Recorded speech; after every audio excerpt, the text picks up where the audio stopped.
درود بر شما، حال شما چطور؟ خوبین؟ ردیفین؟ رگلاژین؟ میزون؟ سرپنجه این؟ خیلی خوش اومدین به کانال خودتون، کانال پیپ ماه. بنده همچنان آرش خاتمی ام. آخه چه خوب فارسی آدم صحبت کنه، به خدا پیر شدیم انقدر زبان غیر مادری اخیرا صحبت کردیم. یه سری دوستان هم گفته بودن که چرا ویدیو فارسی نمیزنیم. بفرمایید تقدیم شما، به زبان فارسی تولید میکنیم این دفعه.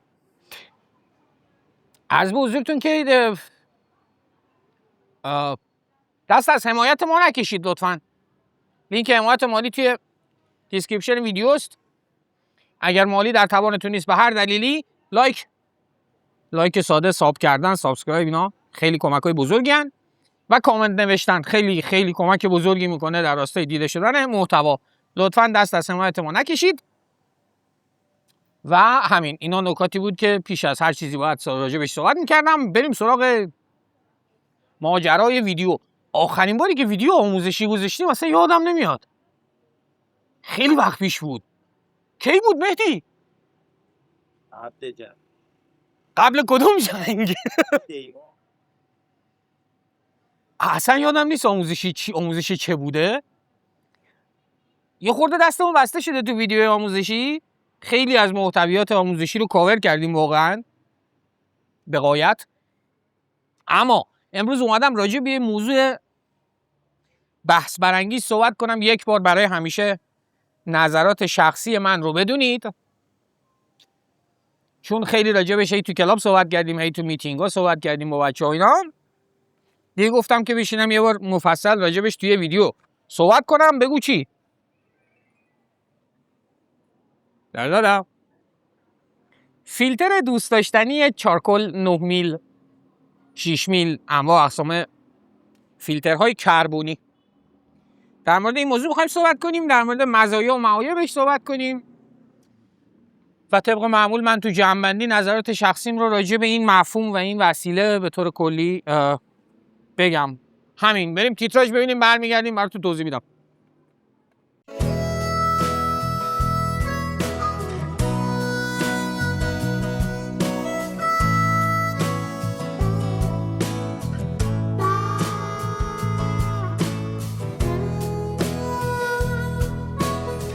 بریم ببینیم راجع به چی میخوایم صحبت کنیم. فیلتری که به معروف به فیلتر 9، چون عرضش 9 میله و ورژن 6 میلش هم وجود داره که این قطر دایرش میشود 6 میل و مکانیزم کلیش هم اینه که یک چند لایه کاغذ، دو سرش یا از جنس سرامیکه یا بعضا پلاستیک و توش انواع و اقسام کربن فعال یا آنچه که انگلیسی زبانه بهش میگن چارکول وجود داره. کارش هم اینه که دود پیپ رو داخلش وقتی هدایت میشه تصفیه کنه. حالا چه چیزی رو تصفیه کنه خودش محل سواله، ولی کارش اینه دیگه. یعنی رو کاغذ قرار، علم شیمی میگوید که چارکول ماده است بسیار پورس و متخلخل، در نتیجه میتونه تله بندازه یه سری موادی که توی دود هست. رو کاغذ بازی اینه و راجع به این مفهوم میخوایم صحبت کنیم. این مفهوم نه، این سیستم فیلترینگش رو توضیح دادم، راجع به این وسیله و طبق معمول مزایا و معایبش رو بگیم. من تو جمع‌بندی نظر شخصیمو میگم، نهایتا شما واسه خودت قرار جمع‌بندی کنی که به دردت میخوره نمیخوره، با این مزایا و معایب انتخابت هست یا انتخابت نیست. یه ویدیوی فیلترینگ خیلی وقت پیش من ضبط کردم، فکر کنم مال 2 سال و اندی پیشه، که راجع به فیلتر کربنی هم صحبت کردیم و راجع به کانسپت و مفهوم فیلترینگ صحبت کرده بودیم. اونجا من فقط تو جمع‌بندیش اینجا یه اشاره میکنم. تو جمع‌بندی اونجا گفته بودم کسی نمیتونه به شما بگه با فیلتر اسموک کن، بی فیلتر اسموک کن. نمیدونم اگه با فیلتر اسموک میکنی این کاره ای، مثلا بدون فیلتر این کاره ای، یا مثلا با فیلتر نوبی. از این داستانا اینا همه خوزعبل است و مزخرف. انتخاب کاملا شخصی است و من امروز مزایا و معایب رو میگم تا شما با آگاهی بیشتر و بهتری انتخاب کنید. وقتی انتخاب کردید به هیچ کس مربوط نیست شما چطوری از پیپ کشیدنتون لذت میبرید.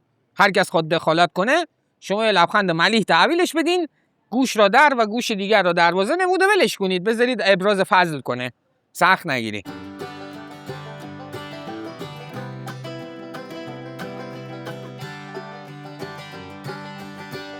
کل این فیلتر 9 میلان هم الان من یه سرچی کردم از 1934 اولین بار توسط شرکت فاون تولید شده. سولش 91-2 سالی هست که داره تولید میشه. بریم سراغ مزایا. چون لیست مزایایی که من اینجا ذکر کردم و نوشتم خیلی کوتاه‌تره از معایب. مزایا رو سریع جمع‌بندی کنین. مزیت یک و اصلیش کاهش آلاینده‌های دود پیپ برای دهان، دندان، مخاط و حتی ریه است. مثلا دلیل اصلی که این ابزار به وجود اومده و ساخته شده همینه که یه سری آلاینده‌هایی رو که حالا مثلا اکسیدانن، میتونن سرطانزا باشن، میتونن باعث جرم دندان بشوند، میتوانند به باعث آسیب به مخاط دهان بشوند، اینا رو بگیره. اون چارکولی که توشه، اون کربن فعالی که توشه. این اصلی ترین ماجراییه که دوستانی که با فیلتر اسموک میکنن این مورد خیلی واسهشون مهمه. به نوعی دارن دمیج کنترل میکنن و مدیریت تخریب میکنن در مورد دود پیپ. مزیت دومش اینه که بخار آب و به تبعش حرارت دود رو قرار کم کنه. در واقع دود رو خشک و خنک کند. کار اصلی هم اینه که بخار آب توی دود رو جذب کنه. طبیعتاً وقتی بخار آب جذب می شود دود به شدت خنک‌تر می شود، انتقال انرژی از دود به دهان، زبان کمتر می شود، در نتیجه تانگ بایت هم تا یه حدی مدیریت می شود. این مزیت دومشه. و مزیت سومش در مورد مزیت دوم بگم، خب این یه چیزی داره دیگه، یک حد اکثر توانی داره دیگه. این یک ابعادی داره و یه مقدار خاصی از چارکل و کربن فعال درونش تا یه حدی زورش میرسه. یعنی شما اگه توتونت خیلی خیس باشه، خیلی مرطوب باشه، خیلی توتون بد و به درد نخوری باشه، این توانش تمام میشه و اون موقع تازه دردسرا شروع میشه. اما مورد سوم که یه نیمچه مزیتی محسوب میشه، جلوگیری از ورود توتون و تنباکو به دهن اسموکره. یه موقعی احتمالاً چیز داشتین دیگه، تجربه داشتین که ته کاسه است، بعد یه دفعه پاف میزنی، حواست نبوده، یه دفعه خاکستر فروپاشی میشه ته کاسه و شما میکشیش تو دک و دهن تو، زبون تو، اینا. خب مزه خاکستر بده، تلخه، خیلی دوست ندارن. اگر تو مسیر فیلتر کربنی باشه، خب یک انسدادی ایجاد میکنه که این اتفاق تلخ ته کاسه واسه شما نیفت. راستشو بخواین بر کسی پوشیده نیست که آرش خاتمی فیلترلس اسموک میکند. من تمام سالهایی که قبل از 1399 پیپ کشیدم، یه 15 سالی نصف نیمه در و داغون با فیلتر میکشیدم و اینا، یه کمی میشناسمش، میدونم چی به چیه، ولی از وقتی پیپ کشیدن جدی رو شروع کردم دیگه بدون فیلتر کشیدم. در نتیجه اونقدی آدم سوپر با تجربه‌ای در زمینه فیلترها نیستم راستشو بخواین و پیشنهادم هم همیشه به اسموک فیلترلس و بدون فیلتره.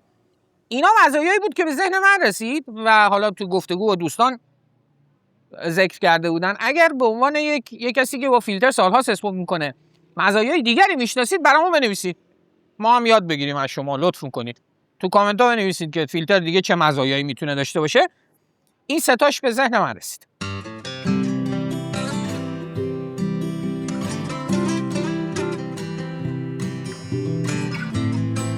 اما معایب، لیست معایبی که من اینجا نوشتم و تریلی نمیکشه به حضرت عباس. یه خاور من اینجا معایب نوشتم.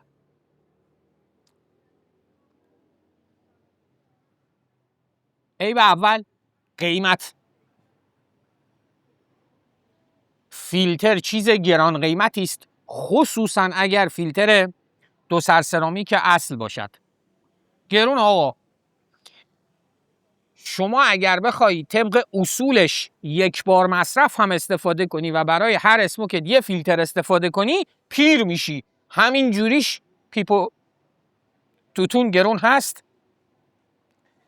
استفاده یک بار مصرف اصولی درست از پیپای فیلترهای اورجینال بسیار گرون قیمت میشه. این یه عیبیه که گریبان خیلی‌ها رو میتونه بگیره.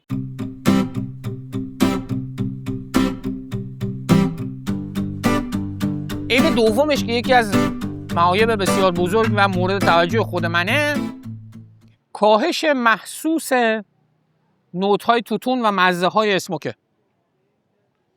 طبیعتا شما نمیتونی به کربن فعال بگی داداش اینو جذب کن اونو جذب نکن، نمیدونم این روغن‌ها رو رد بده بره ما باش حال میکنیم، نمیدونم اون یکی روغن‌ها رو نگه دار. همچین اتفاقی نمیفته دیگه. اون به واسطه پوروسیتی و تخلخلی که داره هر چی گیرش بیاد جذب میکنه. در نتیجه بسیاری از روغن‌های معطر و آروماتیکی که توی توتون بوده و دلیل اسموک خوشمزه ما بوده رو هم جذب میکنه. بپذیریم یا نه، همیشه اسموک با فیلتر یک تنباکو شدت و میزان مزه ها به شدت کمتره از کشیدن همون تنباکو بدون فیلتر. و خب این خیلی واسه من یا کی ضد حال من اصلا حاضر نیستم قربانی کنم مزه های توتونم.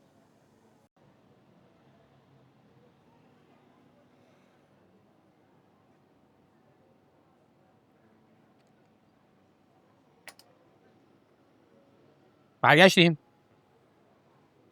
سیدی ردی را به مکانل آورده واسه همون خوش توتونیه. هرزت عباسی داریم حال میکنیم باشه.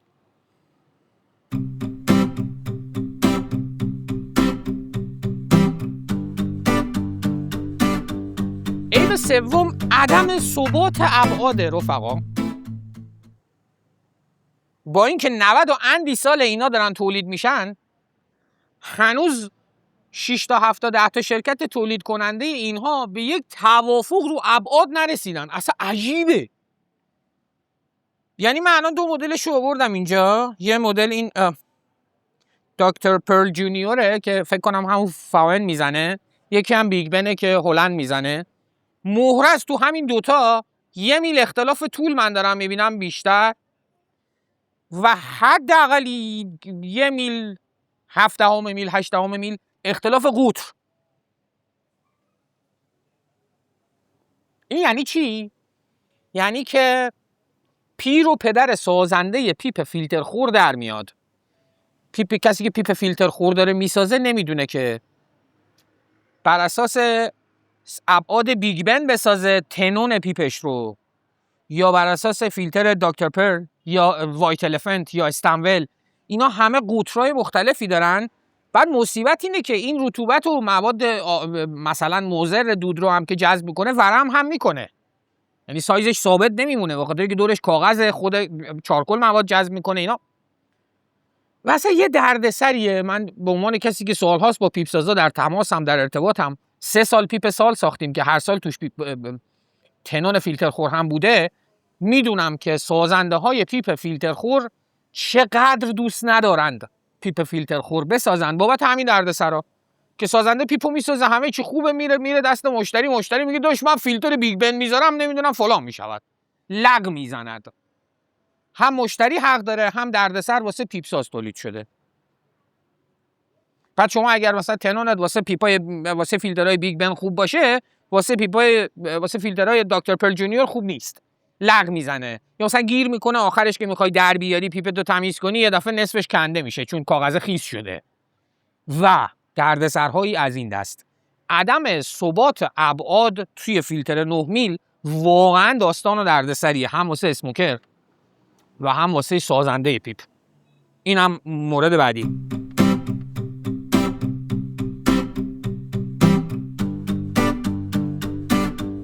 عیب بعدی، یه خیلی فیلتر 9 میل فیک وجود داره که شما باید یه فوق لیسانس فیلتر شناسی بگیری که بفهمین این فیک است یا خوب است یا اورجینال است. من اصلا بحثای بچه‌هایی که فیلتر میخرن و بعضی موقع میشنوم کف میکنی. چه میدونم این سوراخش تنگ، این فیک. نمیدونم این سریش، نمیدونم این زرد کمرنگ، این اورجیناله. یه عالمه فیلتر 9 میل فیک وجود داره. خبر بد اینه که فیکاش خیلی بدن. ببین یه دفعه مثلا یکم بد نیستن، فوجا خیلی بدن. گیر میکنن، درای پیپو به شدت میبندن، سوراخاشون کمه، بعد جذبشون خیلی بده، بعد همون یه ذره مزایایی که اون بالا گفتم رو هم تا حد زیادی ندارند. خیلی اوضاع فاجعه باره.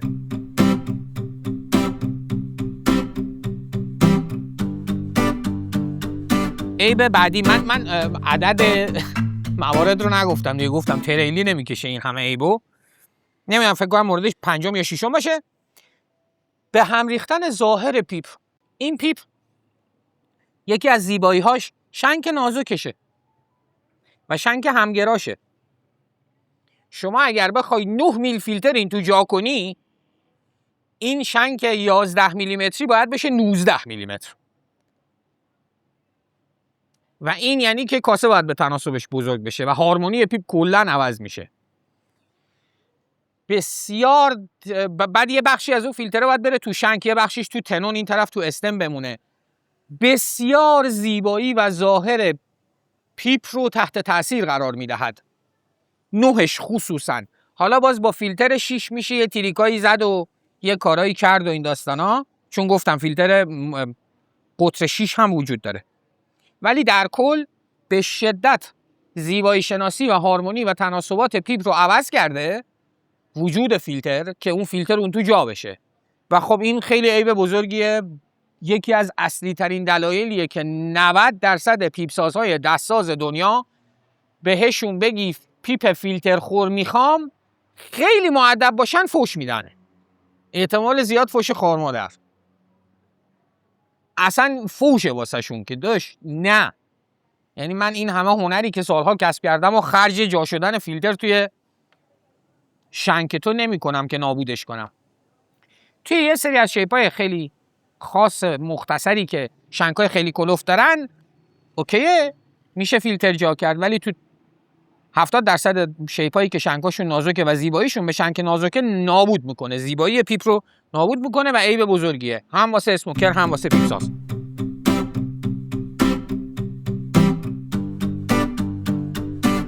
مورد بعدی که باز یکی از موارد خیلی جدی و مهم واسه من آرش خاتمی، کاهش محسوس درای پیپه. درا چیست؟ میزان انرژی و اینجوری بگم شدت جریانی که توی درفتول و توی سوراخ دود شما جریان پیدا میکنه رو میگن درا. هرچی درا بازتر باشد شدت جریانه هم بیشتر است، انرژی که شما برای هر پاف باید مصرف کنی کمتر است. هرچی درا تنگتر باشد، حالا یا درفتول نازکتر باشه یا این وسط و فیلتر تنگش کرده باشه که یکی از تخصصهای فیلتر نوحه، درا تنگتر می شود و شما باید پاف محکمتری بزنی. پاف محکمتر زدن بسیار داستان داره. اولا شما به شدت حافظه عضلاتت، عضلات حلقت، صورتت، زبانت، مخاط دهانت شکل میگیره به مرور بر اساس عادت که شما محکم پاف بزنی. دومیشو بذارید تو مورد بعدی میگم. این پاف محکم پدرتو در میاره، اسموک رو لذتشو به شدت کمتر میکنه. عملا درای پیپ وقتی به واسطه فیلتر کم میشه، بریسمتو تقریبا ناممکن میشه، تقریبا، چون موضوع ماساژ دود همش بنیادش درای بازه، درای راحته که شما راحت بتونی هم فوت کنی تو پیپت هم بکشی داخل و بازی کنی با دودت. یه دفعه همچین چیزی میاد و درا رو اینقدر تنگ میکنه 40% درای بدون فیلتر، خیلی از بازی‌های با دود رو منتفی میکنه و اسموک شما که پیش میره این به مرور که رطوبت جذب میکنه هی اوضاع بد و بدتر هم میشود، چون این ورم میکند، چارکل‌ها ورم میکنن و مایعات جذب میکنن و رطوبت جذب میکنن، یعنی رو به ته اسموک شما هی اوضاع بدتر هم میشه، اوضاع درات در واقع.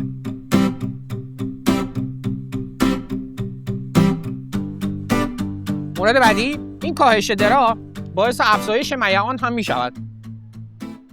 یعنی برخلاف چیزی که میگویند شما وقتی با فیلتر اسموک میکنی پیپ گرگل نمی کند، تجربه شخصی من و بسیاری از بچه‌ها نشون داده وقتی با فیلتر اسموک میکنن پیپشون بیشتر گرگل میکند، چون دود میاد با صورت از تو کاسه میاد با صورت میخوره اینجا. بوم. ترافیک دود ایجاد میشود. اصلا باید ترافیک دود ایجاد بشود که فرصت جذب پیدا کند فیلتر.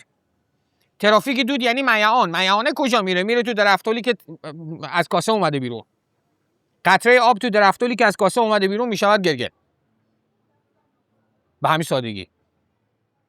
در نتیجه معمولا افزایش میعان و گرگل پیپ رو داریم.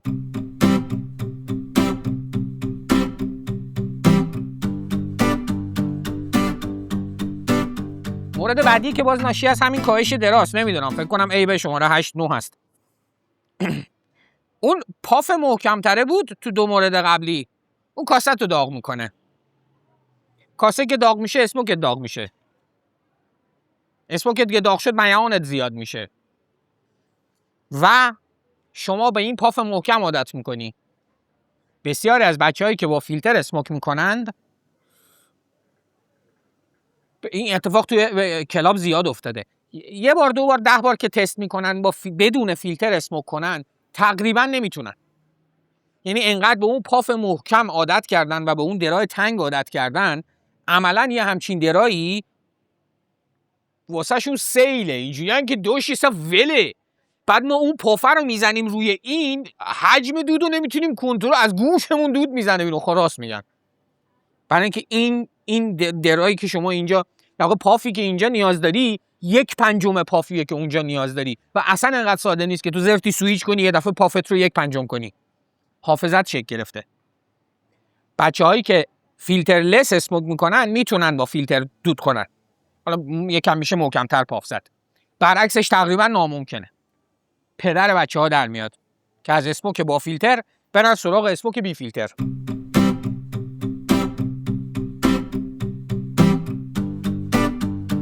دیگه این انسداد مسیر به واسطه این که هی به سمت ته اسموک بد و بدتر هم میشه، یه فاجعه دیگه رقم میزنه. اونم اینه که این جریان هوایی که همینطوری توی پیپ جریان داره یه کمی، حتی بدون پاف، که پیپ رو تا حدی روشن نگه میداره، این رو هم به واسطه اون کاهش درا شما منتفی کردی. تجربه کنید یا آدم هایی که با فیلتر پیپ میکشن رو تماشا کنید. تعداد ریلایت های مورد نیازشون بسیار بیشتره. چرا؟ چون هوا رفت آمد نداره تو پیپشون، چون درای پیپ به شدت تنگه و زرت و زرت پیپشون خاموش میشه. بیاین راجع به این که شما یه اسموک میکنی به جای مثلا 10 تا 12 تا ریلایت نیاز به 42 تا ریلایت داشته باشی چه فاجعه‌ای رقم میزنه، دیگه صحبت نکنیم دیگه. به عنوان کسی که مخاطب جدی پیپ هستی و این ویدیو رو تا اینجا دیدی، میدونی دیگه 42 تا ریلایت توتون رو میسوزونه، تلخش میکنه، پدرتو در میاره، گاز فندک خرجشه، نمیدونم 2 تا قوطی کبریت باید بسوزونی. بیاین صحبت نکنیم. به شدت فیلتر 9 میل تعداد ریلایت ها رو افزایش میدهد.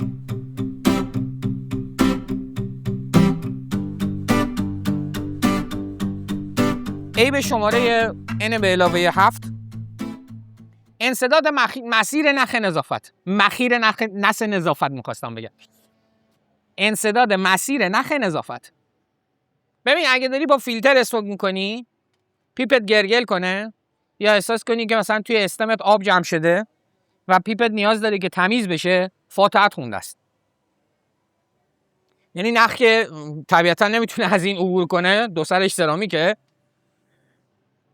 و نهایتا یکم تا استمو میتونی تمیز کنی، بعد که دیگه به این رسید مسیر نخ مسدوده. اون طرف توی درفول نمیتونی تمیز کنی.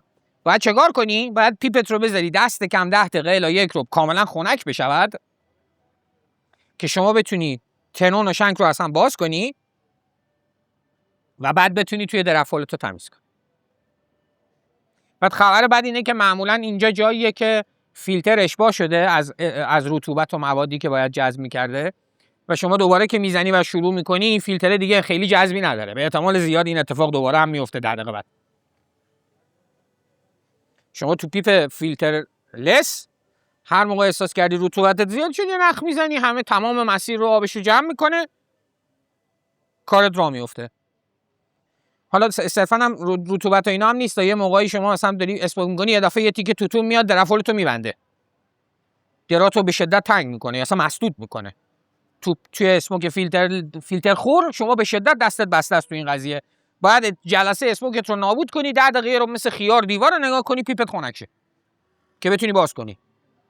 یا اینکه پیپ داغو باز کنی، پدر تنون و شنکو در بیاری و یه عالمه ریسک تخریب پیپ رو به جون بخری. این دیگه انتخاب شماست.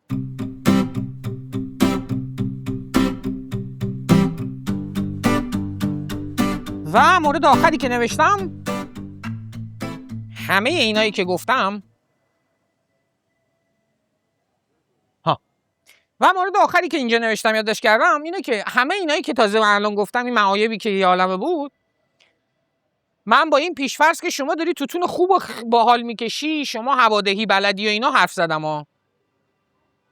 یعنی مثلا اگه توتونت یکم آروماتیک باشه، یکم زیادی خیس باشه، گاوید بکشی، توتونه که داغ میسوزه باشه، همه معایب گردنت رو گردنگیرت میشه و مزایا به شدت کمرنگ میشه. با فرض اسموک با کیفیت من حرف زدم تا اینجا. اسموک یه ذره بی کیفیت باشه، همه چی تصاعدی بدتر میشه.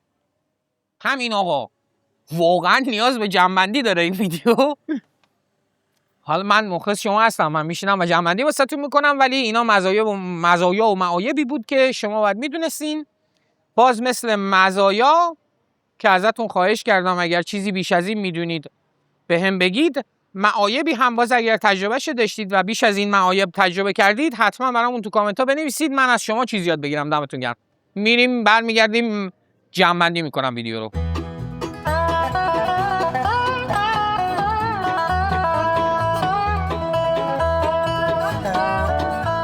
از بزرگتون که بریم یه جمع‌بندی کنیم. خب اولا که راجع به مزایاش، من و مهدی خودمون رو کشتیم، یه دیپ سرچ AI زدیم، کلی گشتیم که ببینیم مثلا کار تحقیقاتی بلند مدت به درد بخوری روی این موضوع فیلتر 9 و چارکول و کربن فعال شده یا نه. نشد. یعنی تمام منابعی که ذکر میشه و مزایایی که راجع به فیلتر 9 میل ذکر میشه، حالا یا 6 فرق نمیکنه، سیستم فیلتراسیون کربنی منظورمه، ادعاهایی که کارخونه های تولید کنندش کردن که جذب میکند و فلان میکند و کار علمیه به درد بخور لانگ ترم بلند مدت درست حسابی نشده. البته که روی 99% مسائل مرتبط با اسپوک پیپ هم نشده ها، این بحثی نیست. فقط خواستم اینو بدونین که یه سری از دوستان خیلی پر و پا قرص دفاع میکنن از این قضیه که نمیدونم بهداشت دهان و دندان و گازهای سمی رو جذب میکند اینا. من نمیدونم به چه اتکایی این همه مطمئنن، من مطمئن نیستم به شخص. رو کاغذ و با علم شیمی خب درسته، داره به حال چارکول ماده است پرس و متخلخل جذب میکند. اما چقدر جذب میکند؟ چقدر از این دوده وارد فیلتر میشود؟ چقدر از بغلها رد میشود بدون تصفیه خاصی؟ کی اشباع میشود؟ چند تا اسموک میشود استفاده کرد یا نکرد؟ بعد خود این فیلترها نه ابعادش ثابته، نه میزان کربن فعال توش ثابته، نه شکل کربن فعالش. من چند تاشونو شکستم، توشونو دیدم. یه عده پودر کربنن، یه عده پلت کربنن، یه سری استوانه‌های کربنی ان، انواع اقسام شکل‌های کربن توشونه. یه عده کسا کربن نیستن، اصلا مرشام توش. از این داستانا زیاد هست. اینکه اینا هر کدومشون چقدر جذب دارن، چقدر افیشنسی دارند، اینا همه محل سوال است. حقیقتا همون رو بحث رو کاغذشم. در نتیجه این بحث مزایا احتمالاً رو کاغذ هست، احتمالاً تا یه حدی هم درست هست، اما چند و چونش واقعاً مبهمه و حقیقتاً داریم بحث پرکتیکالیته و کاربردی با هم میکنیم دیگه. در واقع این که مزایایی که وجود داره، اگر وجود داره چقدره و معایب چقدره و کدوم رو انتخاب کنیم. در نتیجه رو کاغذ آره، اینکه در عمل چقدر و چطور خیلی مبهمه. تجربه آدم ها تا حدی اون مزایا رو تایید میکنه. این از به نظر اینم صادقانه بگم این نظر شخصی آرش خاتمیه. به نظر میاد که کلا یک مفهوم سوسول اروپاییه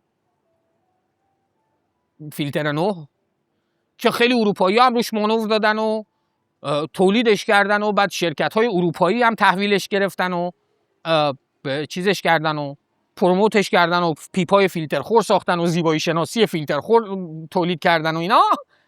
شما بری به یک آسیای شرق دور به آمریکایی بگی پیپ فیلتر خور میخنده بهت. چند هزار سال مردمان سرتاسر جهان بدون فیلتر 9 میل کربنی داشتن پیپ میکشیدند.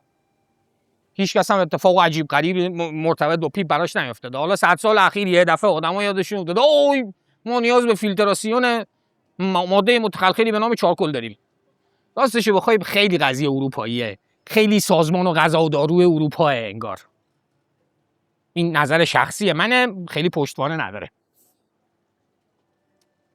من خودم فیلترلس اسموک کردم از همون اولین روزایی که خیلی جدی پیپ کشیدم.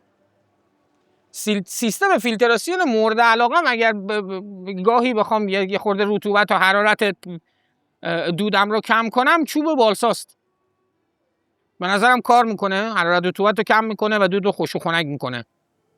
اون بخش گازهای سمیش خیلی احتمالاً تأثیری نداره ولی من خودم از بالسا استفاده میکنم. و معایبش هم که عرض شد برای شخص آرش خاتمی انقدر معایب بیشترند و انقدر دردسرهای فیلتر زیاد است که من همیشه فیلترلس اسموک میکنم و اصلا راستش بخوای نمیفهمم چرا با این حجم از معایب در تقابل با مزایا یه عده با فیلتر اسموک میکنم. واقعا نمیفهمم، حقیقتا نمیفهمم. به همه هم پیشنهادم این است که شما این جمله خوبه، بذارید اینو بگم.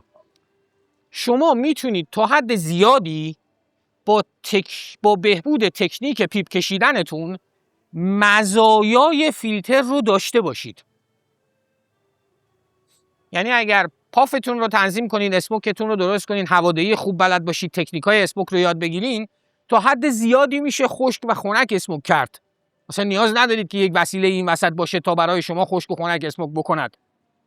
به خدا باورم کنید. راجع به گازهای سمی کشنده سرطانزای دود هم که قرار فیلتر کربن به ناگاه حذفشون کنه، رفقا پیپ کشیدن تفریحی است که مضراتی دارد.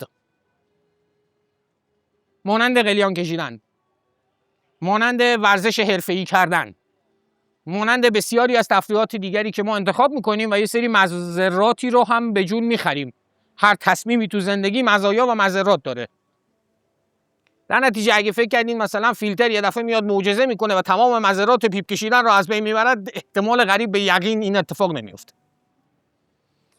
شما میتونید با تکنیک درست اسموک دود خشک خنکی داشته باشید و با استفاده از مسواک و دهانشویه مضرات دهانی دود تنباکو را تا حد زیادی دمیج کنترل کنید و مدیریت بحران کنید و مدیریت تخریب کنید. باورم کنید خیلی آدم‌ها این کارو کردن سالها قرنها. اما معایب فیلتر رو خیلی نمیشه کاریش کرد. نه قیمتش رو میشه کاری کرد، نه درای تنگش رو میشه کاری کرد، نه عرض به حضورتون که گرگلش رو میشه کاری کرد. خیلی واسه معایبش نمیشه کاری کرد راستش بخواید. درجه نظر منو میخواین، پیشنهاد منو میخواین، تمرین کنید که با تکنیک درست اسموک کنید و فیلترلس اسموک کنید. و برای دوستانی که با فیلتر سالها اسموک کردن تمرین سختی هم خواهد بود. اما به نظرم به باحالی‌های اسموک فیلترلس میارزه. یکم وقت بذارین و پافتون رو تنظیم کنین و توتون رو بیشتر هوا بدین و یکم به مراسم پیپ کشیدن بیشتر توجه کنید و فلان و بسار. میارزه. به خدا باورم کنید. چند تا از بچه‌هایی که من بهشون پیشنهاد کردم تو کلاب و رفتن و یکم وقت گذاشتن و تمرین کردن با اینکه براشون سخت بوده، کامنتاشونو بذاریم. مهدی یک دو تا کامنت بذاریم. هم کامنت بچه‌هایی که فیلترلس از فیلتر خور اومدن سمت فیلترلس چند تا تو کلاب هست. میذاریم آقا. من فکر نکنیم مثلا من دارم از خودم در میارم. 2-3 تا حداقل من یادمه بچه‌هایی که تلاش کردن و رفتن سمت اسموک فیلترلس و اصلا جهان اسموکشون خودشون میگن و من نمیگم، جهان اسموکشون عوض شده. اینجوریان که دمت گرم آرش، اصلا بازی عوض شده، یه حال دیگه داریم و اینا. به خدا باورم کنین. و همین، مرسی که این همه ویدیو رو تماشا کردین. امیدوارم به دردتون خورده باشه. باز تاکید میکنم تصمیم شماست. هیچ کس نمیتونه به تو بگه تو چرا با فیلتر میکشی، تو چرا بدون فیلتر میکشی، سرطان میگیری. تصمیم شخص شماست. هر کدامش هم انتخاب کردید مزایا و معایب خودش رو دارد. من فقط تلاش کردم داده به شما بدم تا شما بتونید تصمیم بهتری بگیرین. دوستتون دارم. تا ویدیوی بعدی. غم و غصه لایتتون یادتون نره. دود کنین در هوا.